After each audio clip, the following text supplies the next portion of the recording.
Tammy Vincent was an American teenager who was murdered in September 1979. Her body was not identified until 2007, 28 years after her death. It was previously believed she may have been a victim of the notorious Green River killings. However, Vincent's case has not been officially solved. NCIS cast member Polly Parrott collaborated with the popular television show America's Most Wanted in 2009 to work on solving the case. Circumstances: Vincent grew up on a farm. She was 17 years old when she ran away from home and likely engaged in prostitution as a way to survive. She was native to Seattle, Washington.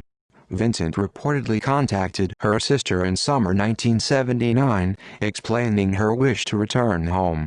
This was the last time she was heard from. It is believed that she was murdered due to the fact that she was going to testify against an organized crime leader in court.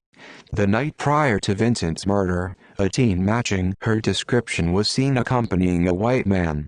The two were purchasing an ice pick as well as acetone, which were likely the same items used to murder her. Murder. The body was found on September 26, 1979 in Tiburon, California. Vincent was beaten, shot in the head, and stabbed 43 times. Her remains were severely damaged after being set ablaze after acetone was poured on the body. Witnesses reported seeing a van speeding away from the scene.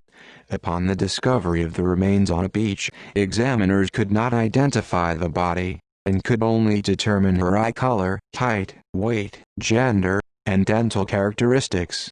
At the time of death, she wore a black shirt, beige pants decorated with blue and red, and high heels.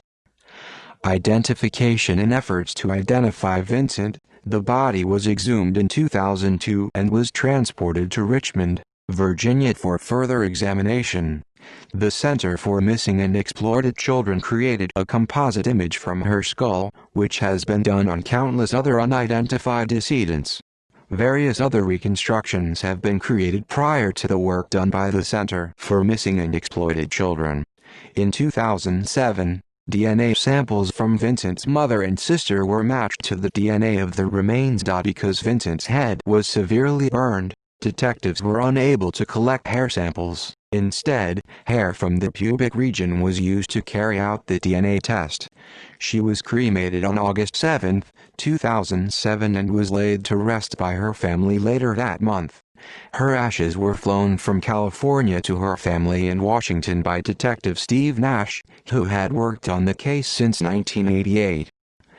See also List of unsolved murders. Murder of Angelica Castillo, where the victim went 22 years unidentified. Barbara Ann Hackman Taylor, who went 31 years without identification. Murder of Tammy Alexander, unidentified for 35 years until January 2015. References